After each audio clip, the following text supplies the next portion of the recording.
When a famous person dies, quite suddenly, they have a great many friends, people who genuinely knew them, worked closely with them, discussed important things together. Yevgeny Prigozhin was indeed a famous person, a very famous one. But after his death, it turned out that he had almost no friends.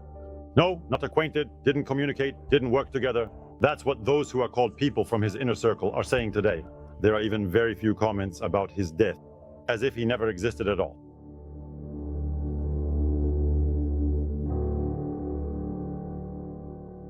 A private military company that supposedly never existed. A media empire that supposedly had nothing to do with him. A troll factory whose owner is unknown. PR people from St. Petersburg who supposedly weren't his either. That's how many valuable things didn't belong to Yevgeny Prigozhin, yet were truly worth a considerable fortune. There are 25,000 of us. 25,000 personnel are currently waiting as a tactical reserve. Prigozhin's empire was built in such a way that it was impossible to replace the director. Now that he is truly gone, who among us can and who would genuinely want to take his place in this challenging and demanding role? Yevgeny Viktorovich, he often flew on different types of planes quite frequently. We also flew together with him. That is to say, on military planes, specifically on military cargo planes. And we also flew on that particular jetliner as well, you know. Interpreter Samir Soifan first encountered Yevgeny Prigozhin in Libya. There, together with the prominent political strategist Maxim Shugalay, they were arrested in 2019, suspected of being Kremlin agents. Prigozhin personally secured their release and subsequently flew to Libya himself to pick them up. Wagner actually took part in the significant attack on Tripoli in order to free us. Basically, Wagner started the war in Libya in order to free us. If we hadn't been taken prisoner, maybe they wouldn't have intervened. Perhaps that's an exaggeration, or even an overstatement. Wagner fighters, it is true, appeared in Libya even before the Russian personnel were captured. They were actively helping the rebels and might well have stormed Tripoli regardless of other factors. But what an extraordinary idea, that one single man would initiate a war against an entire sovereign state just to rescue his own people. Yevgeny Viktorovich personally told me that if we had been released, Wagner would not have launched any offensive actions. And he also conveyed this crucial message to the esteemed leader of the group that had captured us, Admiral Fukara. The most surprising aspect is that Shugali and Soifan were not actually working for Prigozhin's organization.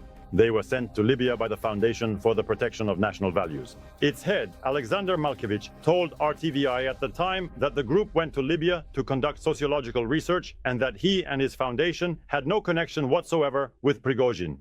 I've read a great deal about Mr. Prigozhin, of course, because, well, you indeed have to be informed on the subject. Everyone always asks about him. No, I am not acquainted with him. The offensive in Libya stalled. Here is footage from the phone of a Wagner fighter who was reportedly killed in the shelling. But the Russians acted so fiercely that the Libyan authorities preferred to hand over the two detainees to them. How loyal were Wagner's commanders personally to Prigozhin? Very loyal. In fact, actually, even all, let's say, the rank-and-file Wagner fighters, they were all truly loyal. I mean, of course, everyone had a salary, some kind of financial allowance, and so on, which was a significant factor. Yevgeny Viktorovich was a tough and resolute person.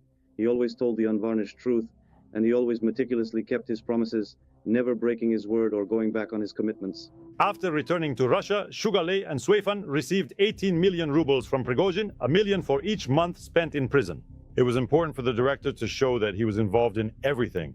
Even then, he was not just the financier of a private military company. He behaved like a commander, a servant to the Tsar, a father to the soldiers. It really felt like he wasn't very interested in money at all. I mean, money was just a means, a tool. But as for money for the sake of money, to buy yachts or something, he lived very simply. He lived in the barracks with us. That is, in these barracks, always in field conditions, always in this dirt, in the dust, in the desert. So no grand palaces. He never stayed in any fancy hotels or anything like that at all, indeed. He always ate with us the same food as everyone else. Guys, let's go, or our congratulations will be the last. Western PMCs are private military companies. The Wagner Private Military Company, or PMC, is just a so-called name, and it has simply kind of stuck with them over time. Wagner PMC is a full-fledged army, with planes and helicopters, air defense systems, and so on. For many years, Yevgeny Prigozhin stayed in the shadows, but in the fall of 2022, he made an unexpected confession. He is the owner of Wagner PMC. This was unclear. Why admit it if he had denied everything before? At the time, we didn't realize that this was a manifesto. Prigozhin is no longer the Kremlin's chef. In less than a single year, he made a truly tremendous journey, from a man who simply did not exist to a man who became far too visible. The commander of the volunteer unit Troy, Vladimir Novikov, fought in Ukraine side by side with Wagner fighters. He never met the director himself, but the director had a solid reputation. Yevgeny was a controversial figure, a striking personality. You know, being a leader means being an enemy to some and a friend to others. He knew how to stand by his words. I can personally vouch for that, believe me. I am indeed ready to provide for the Wagner PMC fighters, but today I am here, and tomorrow I might very well be gone. Over many years, Prigozhin meticulously built the largest private army in Russia, and perhaps even in the entire world. Its very existence was based not on formal law, but rather on informal agreements. And these were agreements made solely by him. In that sense, there was no one who could replace him. Legally, the individuals there with weapons have no official status whatsoever. Absolutely none. None of the agreements, no matter what they are, whether with the state, with the Ministry of Defense, or anyone else, carry any official status. It's all still outside the legal framework. Right now, I'm facing the fact that I have 500 people who are not officially recognized as combatants. 3 of them were in the top news stories all winter. They held the Svatove direction, which was prominently at the top of the news. People bravely fought, people tragically died, people were severely wounded, all while being largely unrecognized nobodies. I have a significant number of people who were awarded posthumously without being officially recognized as combatants. Today, precisely at noon, the city of Bakhmut was completely taken. For an arduous 224 days, the brave guys relentlessly stormed this challenging city. Only the dedicated forces of Wagner PMC were present here. There were absolutely no airborne forces here, as Konashenkov falsely claimed, nor anyone else who could have provided assistance to us. We just helped ourselves. This was one of the main sources of conflict, because the Ministry of Defense is interested and everyone can see how the PMC operates, and everyone saw how they worked in Bakhmut. That's it. And naturally, everyone is interested in getting talented commanders, good fighters, smart, competent, and motivated people for themselves. That's it. But nothing truly worked out for exactly this fundamental reason, because they are entirely volunteers there. The significant difference between the PMC and the regular army is that people consistently follow the commander's orders. If in the army the division's command changes by order of the minister, then it just changes and that's that. But in a PMC, everything is different. After the mutiny, when Prigozhin's house was searched, they supposedly found a photograph with severed human heads. But since there had previously been a video showing the murder of a former associate with a sledgehammer, this didn't really surprise anyone anymore. I wasn't present when those heads were cut off or when someone was killed with a sledgehammer. That's it. But I'll say this. When the Son Sepyok flamethrower system is used on infantry, even the school of humanism would probably agree it's better to just kill everyone with a sledgehammer. It doesn't affect me at all. It truly doesn't make any significant impression on me whatsoever, because it's just a mere competition. Whoever manages to kill faster and more efficiently is ultimately crowned the champion.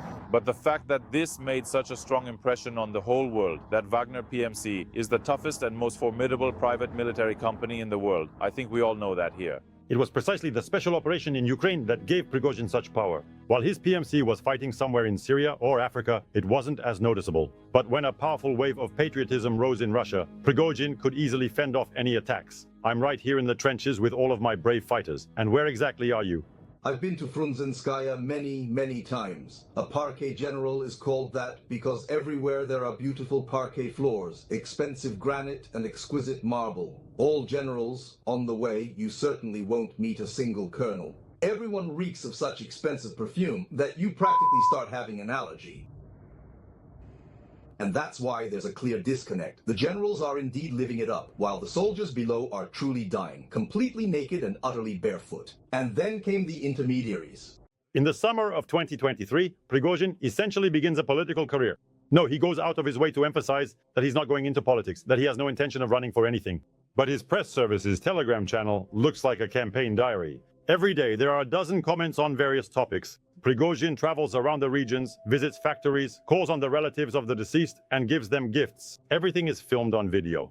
He goes to Ulyanovsk and takes pictures with Viktor Bout, and everywhere he mentions bureaucracy in a negative light. It's the bureaucrats. They are truly to blame for the enemy's significant breakthroughs. Why did these quasi-military bureaucrats commit such a grave and unforgivable crime and, without providing essential weapons, sufficient ammunition, and other vital necessities, force the Russian people to tragically die?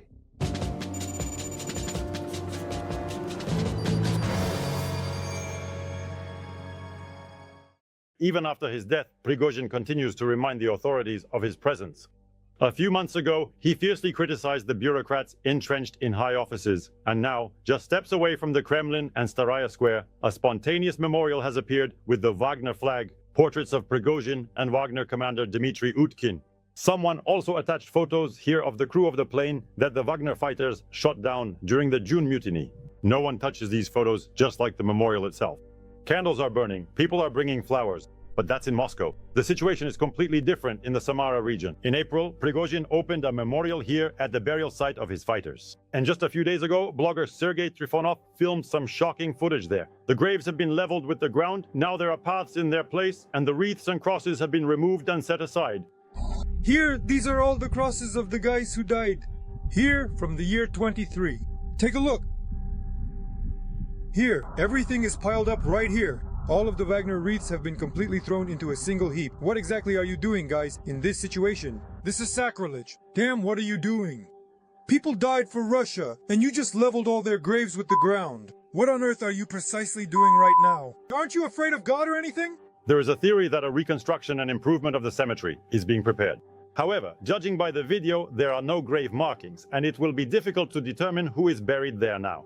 What does all this mean? Local activist Ekaterina Kolotovkina, who had taken it upon herself to look after the graves of the fallen, refused to comment on the situation. There are no other clear statements either.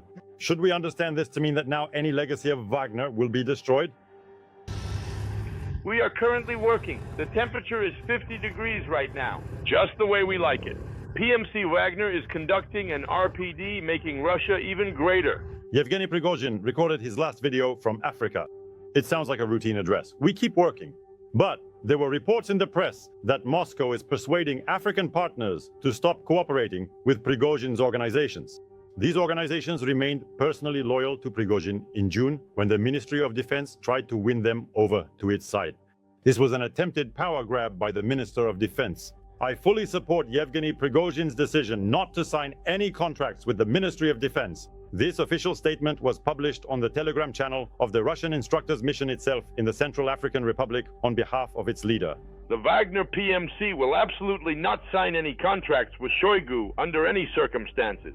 The Wagner PMC is organically integrated into the overall system. The Wagner PMC coordinates its actions with the generals on the right flank and on the left flank with various unit commanders, possesses extensive and valuable experience, and is a highly effective and well-organized organization. According to foreign observers, after the mutiny, the position of the Wagner PMC in the Republic has only strengthened.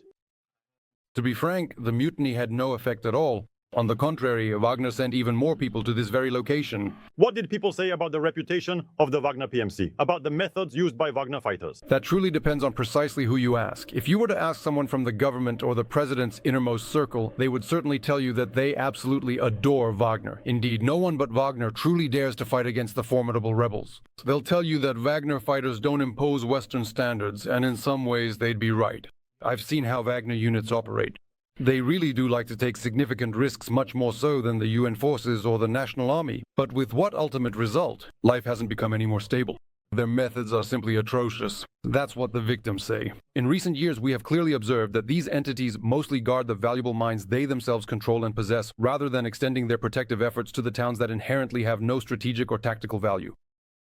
And does the Wagner Group manage the mines themselves then? Or are there other companies involved in this?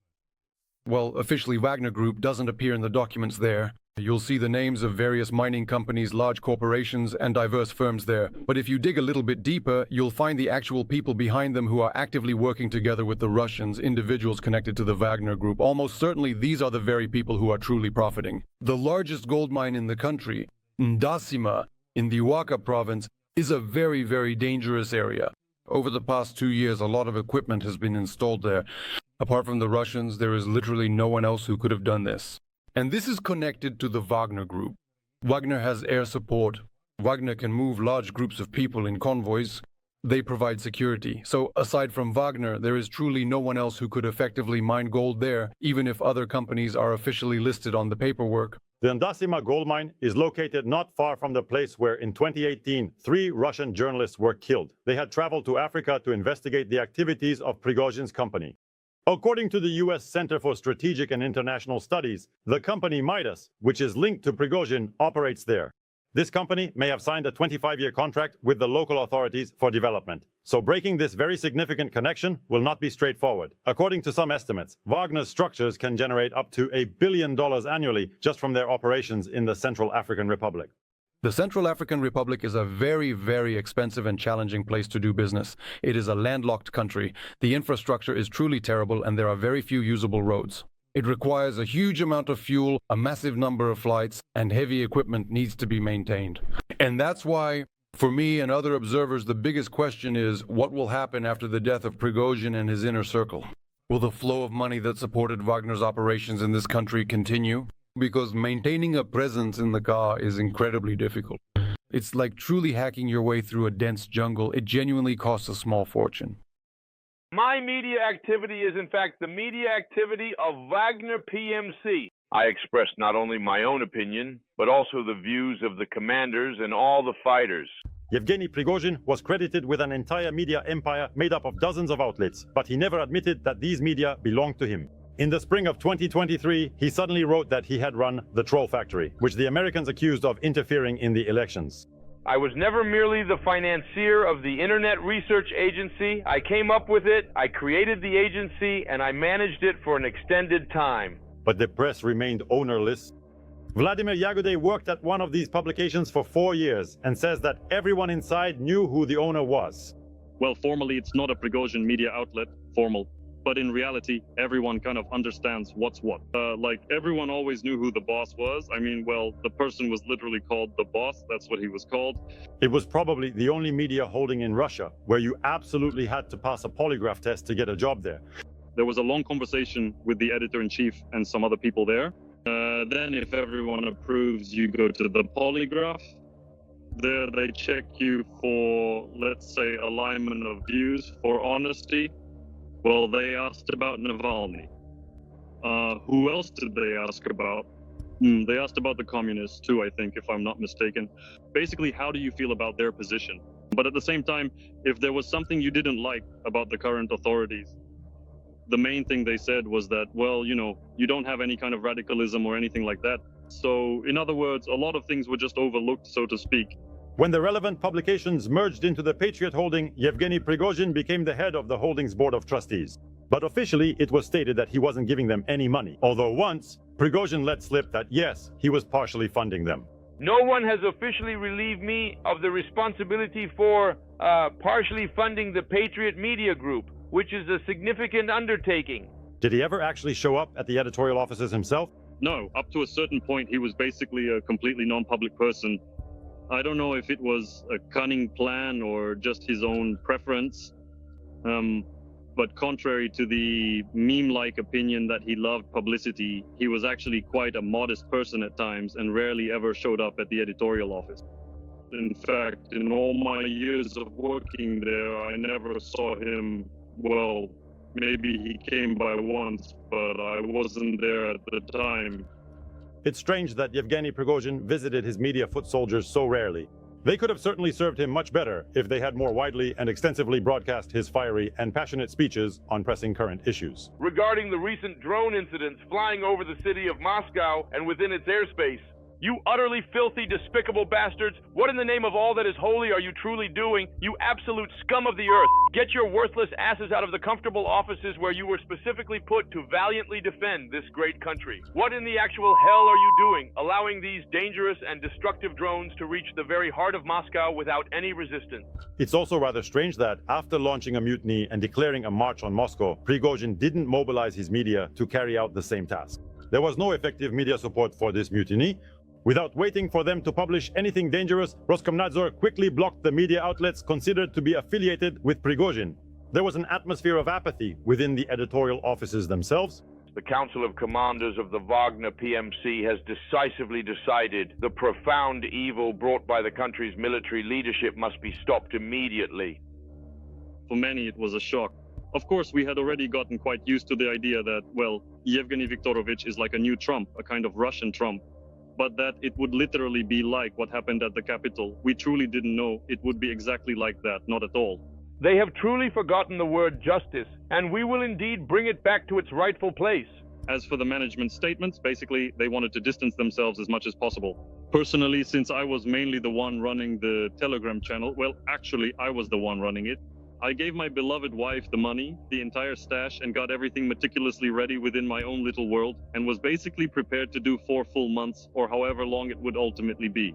The chief of the general staff, a high-ranking military official, immediately fled from this precise location as soon as he definitively found out that our forces were rapidly approaching the building, making a swift and desperate escape. Yevgeny Prigozhin managed the media assets so terribly that it raises the question, maybe they really didn't belong to him. According to press reports, on June 30th, after unsuccessful attempts to sell these media outlets, Prigozhin shut them all down at once, even though they didn't belong to him, and ordered all traces of their existence to be erased. So now their publications exist only in internet archives. The closure of the entire Patriot holding was announced by Yevgeny Zubarev, the CEO of the Federal News Agency. Previously, he had claimed that his publication had no connection to Prigozhin. On the day of the director's death, a photo, an award, and a Wagner PMC badge appeared on the LiveJournal blog maintained in Zubarev's name. Judging by the number, it was likely issued sometime in the year 2019. Yevgeny Zubarev, for his part, did not provide any comment on this particular publication to RTVI in any way. We have come here, but we want to get the chiefs of the general staff to decide. Until they arrive, until they definitively arrive, we will simply stay here. We are blocking the city of Rostov and heading to Moscow. This is certainly not a military coup. This is truly a march for justice. Our actions in no way interfere with the deployed troops. What we are truly facing in this moment is exactly a profound betrayal. Excessive ambition and narrow personal interests have unequivocally led to this act of treason. A treason against their very own country, against their own people, and against the noble cause for which, side by side with our other brave units and divisions, Wagner Group fighters and commanders valiantly fought and ultimately died. The June mutiny collapsed in a single day, vanished like a dream as if nothing had ever happened. And everyone wondered, how could someone get away from that without consequences? It turned out they couldn't. The Wagner PMC has stopped recruiting new members. An announcement about this appeared on the company's Telegram channel. The Wagner camp in Belarus has thinned out. The director's security service failed. I believe it was the planting of an IED with a set of shrapnel identical to the fragments from an anti-aircraft missile. For what purpose? To create an appearance. I've studied how the plane was destroyed. These are all signs of an internal explosion, a torn-off wing with depressurization of the cabin. This indicates that the explosion occurred in the area of the wing. Is there a suspicion it was near the landing gear? No. A kilogram is enough. A 1-liter jar, roughly speaking. Well, a 1-liter jar would indeed be more than a kilogram. How much time could it possibly have taken to carefully place it, not counting the intricate panel connections? None at all. If it was just lying there, you would bring it in and gently set it down. Then next comes the important question of initiation. So it was either a radio signal or a timer mechanism. However, I tend to strongly believe it was something specifically related to radio after all. Moreover, I'll also add that this particular location was still well within the operational range of cellular service. He traveled a great deal, constantly flying across various regions and continents, including on this very specific aircraft that tragically crashed. That's the situation. I genuinely believe he actually preferred that particular aspect of his life, the highly dynamic and ever-changing side, which was consistently accompanied by a rush of adrenaline and a certain degree of inherent risks. I am quite certain he found that much more appealing and engaging than other aspects of his professional life. You know, now that I truly think about it, he wasn't afraid of death at all, not even in the slightest, it seems. He really wasn't afraid. He treated it indifferently, calmly, philosophically. And that's probably why he often found himself in various challenging hotspots, both in Africa and in Ukraine. The Wagner PMC was the backbone of Prigozhin's empire. But it seems we won't see a new conductor in this orchestra, nor the orchestra itself. And it's not just about the exceptional access that Prigozhin had. And it's not about the unique Prigozhin-Utkin partnership either, but rather that the state will likely not want to repeat such an experience.